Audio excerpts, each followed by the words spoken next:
సూరి షోకి స్వాగతం. మనము క్రిందటి వీడియోలో భారతదేశం యొక్క జీడిపి గురించి క్షుణ్ణంగా తెలుసుకున్నాం. అలాగే మన తెలుగు రాష్ట్రాల యొక్క వాటా ఎంతుంది, ఇతర రాష్ట్రాల యొక్క వాటా దేశీయోత్పత్తిలో ఎంతుంది అనే విషయాల్ని మనం క్షుణ్ణంగా తెలుసుకుందాం. మరి ఈ వీడియోలో మన తెలుగు రాష్ట్రాల యొక్క జీడిపిని ఇంకా డీప్ డ్రిల్ డౌన్ చేద్దాం. అంటే ఇంకా క్షుణ్ణంగా లోపలికి వెళ్ళి దాని కాంపోనెంట్స్ అన్నిటినీ కూడా విశదీకరించి మనం దాని గురించి క్షుణ్ణంగా తెలుసుకోవడానికి ప్రయత్నిద్దాం. ముందుగా మన యొక్క జీడిపిని మనం 3 రకాలుగా విభజించాం. ఒకటి agriculture related, 2 industry related, 3 services related. దాన్నే ప్రైమరీ, సెకండరీ అండ్ టెర్షరీ అని కూడా అంటాం. ముందుగా ఒక డిస్క్లైమర్ చెప్పదలుచుకున్నాను మీకు. ఈ ఫిగర్స్ అన్నీ కూడా ఇంటర్నెట్ ఆధారితంగా తీసుకోబడినవి కాబట్టి వీటిని మీరు ఎగ్జాక్ట్ ఫిగర్స్గా పరిగణించవద్దు. వీటిని మీరు అప్రాక్సిమేట్ ఫిగర్స్గా మాత్రమే తీసుకోవాలని మనవి. సో ముందుగా ప్రైమరీ ఏరియాలో మనకి ఇప్పుడు మన యొక్క దీనిలో చూపించినట్లు, మన స్లైడ్లో చూపించినట్లు ప్రైమరీ ఏరియా అగ్రికల్చర్ రిలేటెడ్ అంటే ఏంటి? దీనిలో ఉండే కాంపోనెంట్స్ ఏంటి అంటే crops, livestock, forestry and logging, fishing and aquaculture, ఇవన్నీ కూడా అగ్రికల్చర్ వస్తాయి. కానీ ప్రైమరీలో అగ్రికల్చర్తో పాటు క్వారీయింగ్ అండ్ మైనింగ్ కూడా దానిలోనే వస్తుంది అన్నమాట. సో ఇవి రెండు కలిపి, ఈ 2 ఏరియాస్ని కలిపి ప్రైమరీ ఏరియా అంటాం అన్నమాట. సో ముందుగా క్రాప్స్ ఏరియాలో AP government and Telangana government ఎంతెంత జీడిపిని నమోదు చేశాయి అనే విషయాల్ని మనం ఇప్పుడు పరిశీలిద్దాం. ముందుగా ఏపీ గవర్నమెంట్ 1,68,235 కోట్లు 23-24 గాను అట్ కరెంట్ ప్రైజెస్ జీడిపిని నమోదు చేసింది. అదే తెలంగాణ గవర్నమెంట్ క్రాప్స్లో 92,579 కోట్ల రూపాయలని నమోదు చేసింది. లైవ్ స్టాక్ వచ్చేసరికి 1,60,156 కోట్లు ఆంధ్రప్రదేశ్ నమోదు చేస్తే 97,851 కోట్లు తెలంగాణ గవర్నమెంట్ నమోదు చేసింది. ఫారెస్ట్రీ అండ్ లాగింగ్ విషయానికి వస్తే 9,416 కోట్లు ఆంధ్రప్రదేశ్ గవర్నమెంట్ నమోదు చేస్తే 4,490 కోట్లు తెలంగాణ గవర్నమెంట్ నమోదు చేసింది. ఫిషింగ్ అండ్ ఆక్వాకల్చర్ 93,000 అంటే 93,291 కోట్లు నమోదు చేస్తే తెలంగాణ గవర్నమెంట్ కేవలం 6,804 కోట్ల రూపాయలు మాత్రమే నమోదు చేసింది. ఇక్కడ మనం ఒక ఇంపార్టెంట్ విషయాన్ని గమనించాలి. ఫిషింగ్ అండ్ ఆక్వాకల్చర్లో ఆంధ్రప్రదేశ్ యొక్క భాగము చాలా ఎక్కువగా ఉంది. అంటే ఫిషింగ్ అండ్ ఆక్వాకల్చర్ డెవలప్మెంట్ అనేది ఆంధ్రప్రదేశ్లో బాగా జరుగుతుందని దీని అర్థం. అయితే ఇప్పుడు మొత్తం అగ్రికల్చర్ ఏరియాకి వచ్చేసరికి మీరు మొత్తంగా చూడొచ్చు, టోటల్ అమౌంట్స్ ఆంధ్రప్రదేశ్కి వచ్చేసరికి అగ్రికల్చర్ రిలేటెడ్లో 4,31,100 కోట్లు. అదే తెలంగాణ గవర్నమెంట్కి వచ్చేసరికి 2,01,725 కోట్లు. దాదాపుగా 2 లక్షల తేడా ఉంది ఇక్కడ. ఆంధ్రప్రదేశ్ గవర్నమెంట్ అగ్రికల్చర్ ఏరియాలో ఎక్కువ జీడిపి నమోదు చేస్తుంది. ఇదే ఇండస్ట్రీ దగ్గరికి వెళ్ళేసరికి, సేవల రంగం దగ్గరికి వెళ్ళేసరికి ఎలా ఉన్నాయి ఈ డిఫరెన్సెస్ అనేవి ముందు చూద్దాం. కానీ ప్రైమరీ ఏరియాకి వచ్చేసరికి అగ్రికల్చర్తో పాటు మనం ఏమనుకున్నాము, మైనింగ్ అండ్ క్వారీయింగ్ కూడా దీనిలో ఇన్వాల్వ్ అయ్యింది అనుకున్నాం. సో మైనింగ్ అండ్ క్వారీయింగ్లో ఆంధ్రప్రదేశ్ గవర్నమెంట్ 32,258 కోట్లు నమోదు చేస్తే తెలంగాణ గవర్నమెంట్ 24,003 కోట్లు నమోదు చేసింది. సో మొత్తం ప్రైమరీ ఏరియా వచ్చేసరికి ప్రైమరీ ఏరియా అంతా కూడా కలిపి 4,63,359 కోట్లు ఆంధ్రప్రదేశ్ గవర్నమెంట్ నమోదు చేస్తే జీడిపిలో 2,25,729 కోట్లు తెలంగాణ గవర్నమెంట్ నమోదు చేసింది. ఇది ప్రైమరీ ఏరియాకి సంబంధించిన డీటెయిల్స్. మరి ఇప్పుడు మనం నెక్స్ట్ ఏరియా ఇండస్ట్రీ ఏరియాకి వద్దాం. ఇండస్ట్రీలో ఉండే కాంపోనెంట్స్ ఏంటి? మ్యానుఫ్యాక్చరింగ్, వస్తువులన్నీ మ్యానుఫ్యాక్చరింగ్ చేసేవన్నీ కూడా దాని కింద వస్తాయి. అలాగే electricity, gas, water supply and other utility services అన్నీ కూడా ఇండస్ట్రీ కిందే వస్తాయి. Construction one of the important area. Construction కూడా ఇండస్ట్రీ కిందే వస్తుంది. సరే, మ్యానుఫ్యాక్చరింగ్కి వచ్చేసరికి ఏపీ గవర్నమెంట్ 1,29,806 కోట్లు నమోదు చేస్తే తెలంగాణ గవర్నమెంట్ 1,05,021 కోట్లు నమోదు చేసింది. అంటే మ్యానుఫ్యాక్చరింగ్లో కూడా ఆంధ్రప్రదేశ్ కొద్దిగా మార్జినల్గా ఎక్కువగా ఉందనేది మీరు గమనించాలి. అలాగే ఎలక్ట్రిసిటీ దగ్గరకు వచ్చేసరికి 24,766 కోట్లు ఆంధ్రప్రదేశ్ గవర్నమెంట్ నమోదు చేస్తే 17,865 కోట్లు తెలంగాణ గవర్నమెంట్ నమోదు చేసింది. ఇదే విషయానికి కన్స్ట్రక్షన్లోకి వచ్చేసరికి 95,749 కోట్లు ఆంధ్రప్రదేశ్ గవర్నమెంట్ నమోదు చేస్తే 60,520 కోట్లు తెలంగాణ గవర్నమెంట్ నమోదు చేసింది. కన్స్ట్రక్షన్లో కూడా ఆంధ్రప్రదేశ్ గవర్నమెంట్ ఎక్కువగానే ఉంది. ప్రాబబ్లీ రాజధాని కన్స్ట్రక్షన్ మూలాన అయి ఉండొచ్చు. అక్కడ కన్స్ట్రక్షన్ ఎఫర్ట్స్ ఆ యొక్క ఇది ఎక్కువగా నమోదవుతున్నాయి. మొత్తంగా ఇండస్ట్రీ రిలేటెడ్ కాంపోనెంట్ మొత్తం చూసుకుంటే ఆంధ్రప్రదేశ్ గవర్నమెంట్ 2,50,321 కోట్లు నమోదు చేస్తే తెలంగాణ గవర్నమెంట్ 1,83,407 కోట్లు నమోదు చేస్తుంది. మళ్ళీ గుర్తుపెట్టుకోండి, ఈ ఫిగర్స్ అన్నింటినీ మనం ఎగ్జాక్ట్గా తీసుకోకూడదు, అప్రాక్సిమేట్గానే తీసుకోవాలి. ప్లస్ అట్ కరెంట్ ప్రైజెస్ ప్రకారమే దీన్ని క్యాల్కులేట్ చేస్తున్నాం. వీటన్నిటిని ఏమంటామంటే గ్రాస్ వాల్యూ అడిషన్స్ అంటాం. అంటే ఇవన్నీ కూడా ఇండివిజువల్గా ప్రతి ఇండివిజువల్ ఒక్కొక్కటి వాల్యూ యాడ్ చేస్తున్నాయి మన జీడిపికి. వీటన్నిటినీ బట్టి మనకి జీడిపి చివరిలో క్యాల్కులేట్ చేస్తారు. అది ఎలాగో మనం చివరిలో చూద్దాం. ఇప్పుడు అతి ముఖ్యమైన సేవల రంగం ఆర్ సర్వీసెస్ సెక్టార్. ఈ సర్వీసెస్ సెక్టార్కి వచ్చేసరికి మనకి చాలా రంగాలు ఉన్నాయి. దీనిలో సబ్ పార్ట్స్ అంటాం కదా, దానిలో చాలా రంగాలు ఉన్నాయి. దానిలో ముందుగా మనం చూస్తే trade, repair, hotels and restaurants. ఇది ఏపీ గవర్నమెంట్ 89,716 కోట్లు నమోదు చేస్తే తెలంగాణ గవర్నమెంట్ ఏకంగా 2,46,787 కోట్లు నమోదు చేసింది. అంటే మీరు దాదాపుగా 3 రెట్లు ఎక్కువగా తెలంగాణ గవర్నమెంట్ ఇక్కడ నమోదు చేసింది. ఇది మీరు గమనించాలి.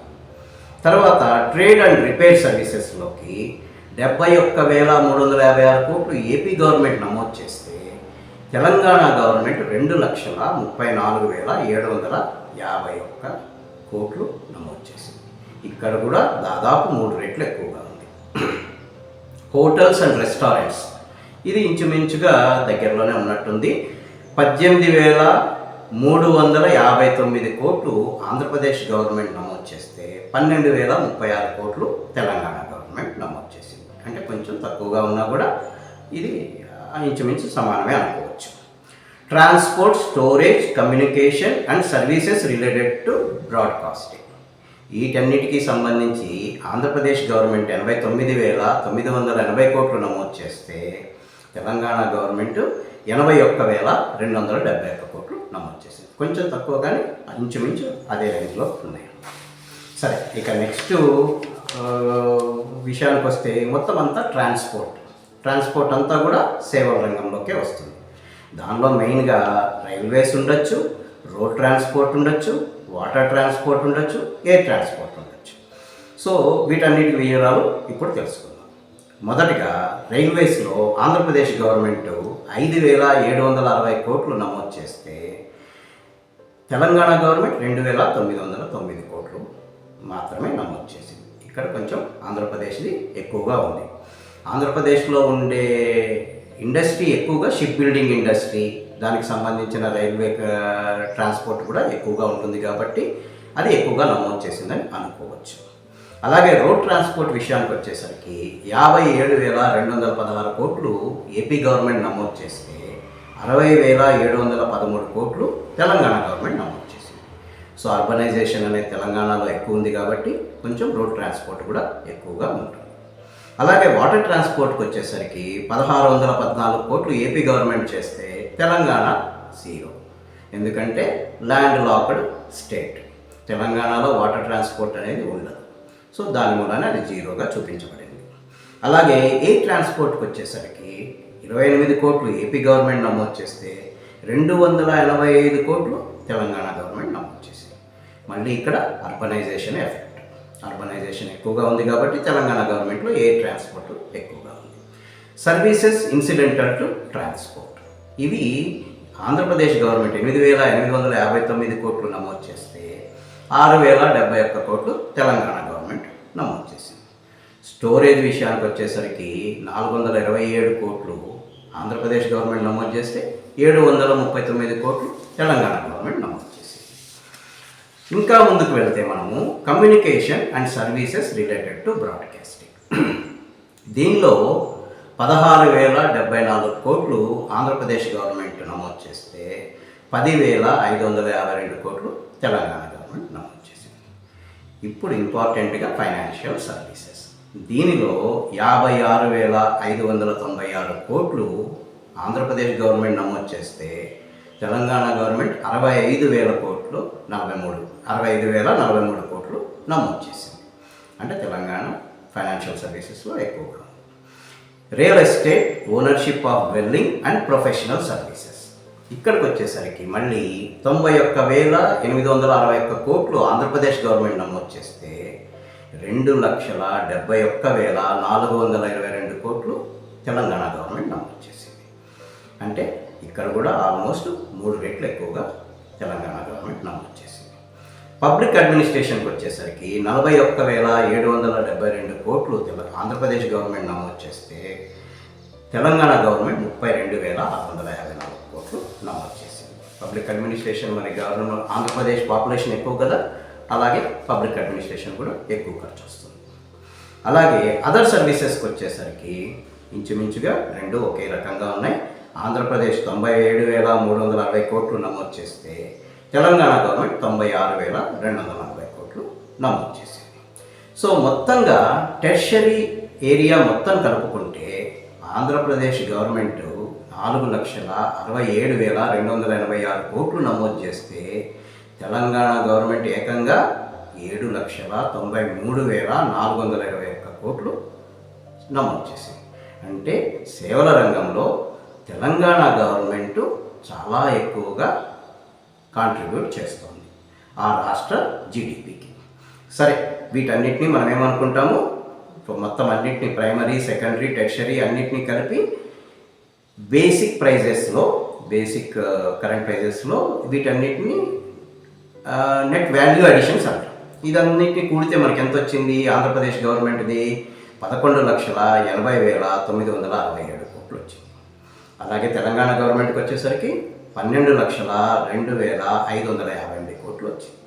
ఇది గ్రాస్ జీవీఏ అంట, గ్రాస్ వాల్యూ అడిషన్స్, ఈ ప్రైమరీ, సెకండరీ, టెర్షరీ అడిషన్స్ నుంచి.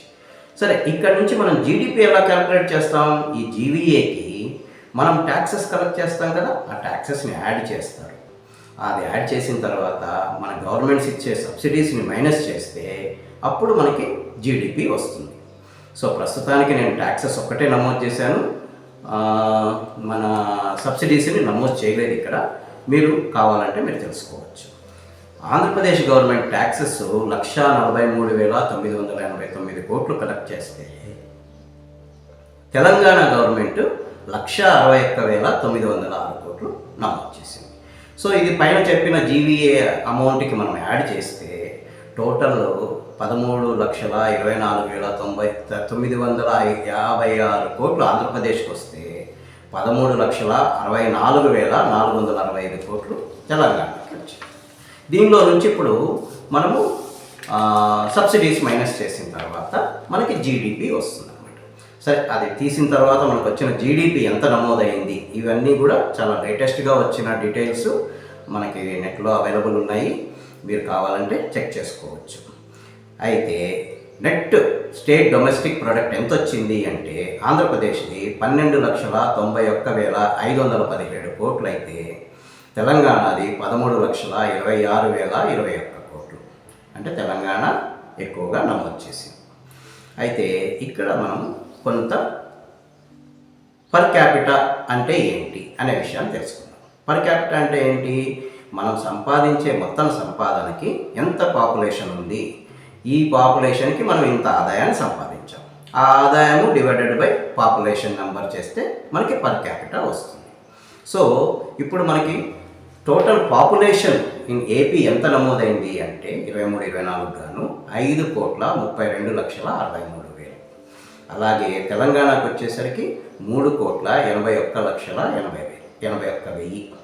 అది మీరు పైన ఉన్న టేబుల్లో చూడవచ్చు. సో దీన్ని పైన చెప్పిన gross domestic product divided by ఈ పాపులేషన్ చేస్తే పర్ క్యాపిటా ఇన్కమ్ ఎంత ఉంది? ఆంధ్రప్రదేశ్లో పర్ క్యాపిటా అంటే ఒక్కొక్క మనిషికి ఆదాయం ఎంత ఉంది? 2,42,479 రూపాయలు. అదే తెలంగాణకు వచ్చేసరికి పాపులేషన్ తక్కువ ఉంది, ఆదాయం ఇంచుమించు సేమ్ ఉంది, 3,47,299 పర్ క్యాపిటా వచ్చింది. దాదాపు 1,00,000 రూపాయలు ఎక్కువ ఆదాయం ఉంది తెలంగాణలో ఉండే ప్రతి పర్సన్కి. సరే, ఇదంతా బాగుంది. మనకి పర్ క్యాపిటా అంటే ఏంటో అర్థమైంది, మనకి జీడిపి కాంపోనెంట్స్ అంటే ఏంటో అర్థమయ్యాయి. అసలు మన దగ్గర ఉన్న వర్క్ ఫోర్స్ ఎంత? ఈ వర్క్ ఫోర్స్ని మనము ఇప్పుడు ఒకసారి చెక్ చేసుకుంటే ఈ వర్క్ ఫోర్స్ ఏ ఏ రంగాల్లో ఎక్కడ పనిచేస్తున్నారు అనేది కూడా మనం చూద్దాం. దీనికంటే ముందు మనం అన్నిటికంటే ముందు అనుకున్నాం కదా, సేవల రంగం ఏదైతే ఎప్పుడైతే ఎక్కువగా కాంట్రిబ్యూట్ చేస్తుందో ఆ రాష్ట్రం కావచ్చు, ఆ దేశం కావచ్చు, కానీ అది డెవలప్డ్ స్టేట్ కానీ డెవలప్డ్ నేషన్ కానీ అంటారు. మనకు ఆంధ్రప్రదేశ్కి తెలంగాణకి మనం చూసిన ఈ వివరాల్లో అన్నీ అనలైజ్ చేస్తే తెలంగాణ సేవల రంగంలో దాని యొక్క percentage of GDP contribution, GBA అంటాం కదా, ఇందాక జీబీఏలో మన సేవల రంగాన్ని తీసుకుంటే 65.98% ఉంది. అదే ఆంధ్రప్రదేశ్కి వచ్చేసరికి 39.57% మాత్రమే ఉంది. అంటే క్లియర్గా సేవల రంగము తెలంగాణలో చాలా బాగా ఎక్కువగా ఉంది. అదే విషయానికి మనము ఇంకొకటి ఇండస్ట్రీకి వచ్చేసరికి ఆంధ్రప్రదేశ్లో దాని యొక్క భాగము 21.19% అయితే తెలంగాణలో దాని యొక్క భాగము 15.25%. అది కొంచెం తక్కువగా ఉంది.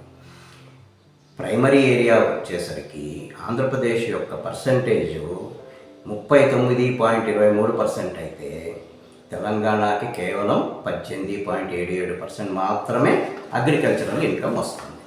సో దీన్ని బట్టి మీరు క్లియర్గా తెలుసుకోవచ్చు, ఆంధ్రప్రదేశ్కి మేజర్గా అగ్రికల్చరు, సేవలు ఈక్వల్గా ఉన్నాయి, 39%, ఇండస్ట్రీ 21%. అదే ఇక్కడికి వచ్చేసరికి అగ్రికల్చర్ చాలా nominal, agriculture and industry almost 15-18% దగ్గరే ఉంది.